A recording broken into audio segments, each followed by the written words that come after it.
वालेकुम। क्या हाल है? आज हमारा जो टॉपिक है सिंटेक्स, ठीक है। बेसिकली सिंटेक्स होता क्या है उसके हम बारे में बात करेंगे। सिंटेक्स उसका निकनेम होता है सब्जेक्ट वर्ब एग्रीमेंट, ठीक है। सिंटेक्स को हम इसका निकनेम है subject verb agreement. Basically syntax is a word which drive from the Greek word. Syntax ऐसा अल्फाज होता है जो word drive from the Greek word syntaxis which means the arrangement. Basically जो सिंटेक्स का मतलब क्या होता है? अरेंजमेंट। कौन सा भी सेंटेंस जो अरेंज करें हम, उसे हम क्या कहते हैं? सिंटेक्स कहते हैं। Syntax, the grammatically the structure of the sentences, the format in which the words and the phrases are arranged to create the sentence is called the syntax. Sentence को बनाने के लिए जो हम सब्जेक्ट, ठीक है, वर्ड्स, जो फ्रेजेस हम बनाते हैं, ठीक है, उसकी फॉर्मेशन के लिए जो हम अरेंज कर रहे हैं उसे हम क्या कहते हैं? सिंटेक्स। सिंटेक्स क्या होता है? बेसिकली जो सेंटेंस को बनाने के लिए जो हम वर्ड्स, जो फ्रेजेस हम अरेंज करते हैं, इस अरेंजमेंट को हम क्या कहते हैं? सिंटेक्स कहते हैं। The syntax is the branch of a linguistic in which we study about the art of using the correct verb in the sentence. ऐसी ब्रांच लैंग्विस्टिक की जिस जो डील किससे साथ करे? जो correct using of a verb, आप verb को सही माना से यूज करें, उसे क्या कहते हैं? सिंटेक्स। सिंटेक्स एक होता है the correct order of the words in the sentence. जो आप correct order of words in sentence में आप यूज करें, उसे भी हम कहते हैं सिंटेक्स। बेसिकली आप अगर सेंटेंस, कौन सा भी हो सेंटेंस आप बनाएं, उसमें क्या लाजमी, आपका पहले तो सब्जेक्ट होना चाहिए, ठीक है। ग्रामर का रूल क्या है? ग्रामर का रूल यही होता है, पहले तो हम सब्जेक्ट रखते हैं, सब्जेक्ट के बाद में हम रखते हैं वर्ब, वर्ब के बाद में हम रखते हैं ऑब्जेक्ट, ठीक है। सब्जेक्ट वर्ब ऑब्जेक्ट, ये रूल क्या होता है? जो हम सब्जेक्ट, जो वर्ब ऑब्जेक्ट की ये अरेंजमेंट है, जो अरेंजमेंट, इसको हम क्या कहते हैं? सिंटेक्स। बेसिकली सिंटेक्स क्या होती है? एक अरेंजमेंट होती है। जो सब्जेक्ट वर्ब वर्ब ऑब्जेक्ट की जो अरेंजमेंट होती है, उसको हम कहते हैं syntax. Syntax is the words, the combination of words and phrases that is called syntax. Syntax क्या होता है? जो words और phrases की जो combination होती है, words और phrases की जो combination होती है, उसे हम क्या कहते हैं? syntax basically कहते हैं, ठीक है। Arrangement, you can keep in your mind one thing that the syntax means to the arrangement of the sentence. When you are going to arrange the words or the phrases in the sentence, आपको कौन सा भी sentence है, for example मैं कहूँ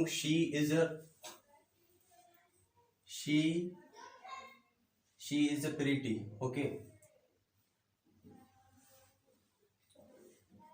Now in this sentence, she is pretty, here subject, she is a subject, and is verb, and pretty is a object, okay. She is pretty.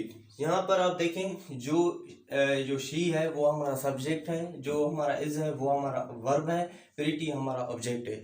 इस combination, जो arrangement है, सब्जेक्ट वर्ब ऑब्जेक्ट की जो arrangement है, उसे हम क्या कहते हैं? सिंटेक्स बेसिकली कहते हैं। इसका इसीलिए तो इसका नेम ही जो है ना, nickname subject verb agreement के, क्योंकि सब्जेक्ट वर्ब एग्रीमेंट बेसिकली ऐसा ही होता है।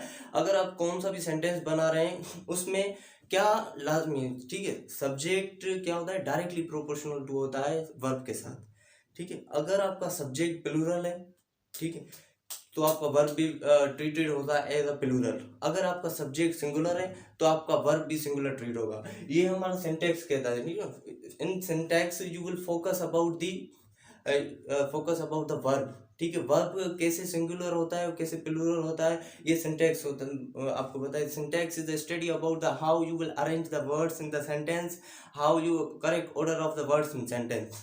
अगर आप सब्जेक्ट के पहले आप रखें वर्ब और वर्ब के बाद रखें आप ऑब्जेक्ट, क्या ये सिंटेक्स बनेगा? सिंटेक्स ऐसे नहीं बनता। सिंटेक्स बनता है जैसे जब आप वर्ड्स और फ्रेज की कॉम्बिनेशन होगी, और ठीक है, और वर्ब जो आपका सिंगुलर है, उसके सिंगुलर के, फॉर एग्जांपल शी है, शी इज अ प्रीटी। अगर शी के बाद में आप कौन सा भी प्लूरल वर्ब रखें, क्या ये सेंटेंस बनेगा? Grammatically it will be wrong, क्योंकि आपका सब्जेक्ट सिंगुलर है, आपने वर्ब क्यों रखा है प्लूरल, तो ये गलत हो जाएगा।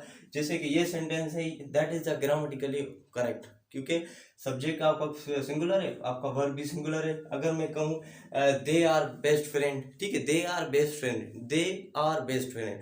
आर मैंने क्यों यूज किया यहाँ पर? क्योंकि आर, दे क्या है? प्लूरल को शो कर रहा है, इसलिए मैंने यूज किया आर, क्योंकि प्लूरल को शो कर रहा है। बेसिकली सिंटेक्स का मतलब आप ये समझें कि एक अरेंजमेंट हो वर्ड्स और sentence, arrangement of the words and phrases in sentence को बनाने के लिए जो वर्ड्स और फ्रेजेस की कॉम्बिनेशन होती है उसे हम क्या कहते हैं, सिंटेक्स। एक अरेंजमेंट को हम क्या कहते हैं, सिंटेक्स। और जो पहले मैंने आपको बताया था correct order of the words in the sentence, वो भी हमारा सिंटेक्स ही बेसिकली होता है। And word phrases and arrangement and subject verb agreement, ठीक है। जैसे मैंने आपको सब्जेक्ट वर्ब एग्रीमेंट के बताया, जैसे कि समबडी, एनीबडी, नोबडी, ठीक है। समबडी, एनीबडी, नोबडी, इसके साथ भी आपका वर्ब क्या आता है, सिंगुलर ट्रीट होता है, ठीक है। Somebody, anybody, nobody, everything, something, anything, these show, maybe you think that these show that the plural verb, but obviously in reality they show the singular verb, ठीक है। ये singular ही verb होते हैं जो everything, something, anybody, somebody, nobody, anyone, someone, no one, ये singular verb को treat करते हैं, ठीक है। आपका अगर किसी भी सेंटेंस में आप देखें anybody, nobody, somebody, और अगर आप उसके बाद सब्जेक्ट के बाद आपका क्या होगा, ठीक है, वर्ब कौन सा होगा, वो सिंगुलर ही होगा, क्योंकि ये रूल होता है। मैंने जैसे आपको बताया, अगर कौन सा भी सेंटेंस में जो दो नाउन या दो प्रोनाउन, वो उसकी क्या हो, अरेंजमेंट टुगेदर हो, ठीक है, विद द एंड के साथ टुगेदर हो, उसके साथ वर्ब कैसा होगा, प्लूरल ट्रीट होगा, याद रखें, ठीक है। उसके साथ क्या होगा, for example Ali and Kashif are going to Karachi, ठीक है। अली और काशिफ के दो नाउन और प्रोनाउन है, ठीक है। दोनों क्या है, अली एक नाम है जो हम नाउन के लिए हम यूज करते हैं, काशिफ इज आल्सो नाउन।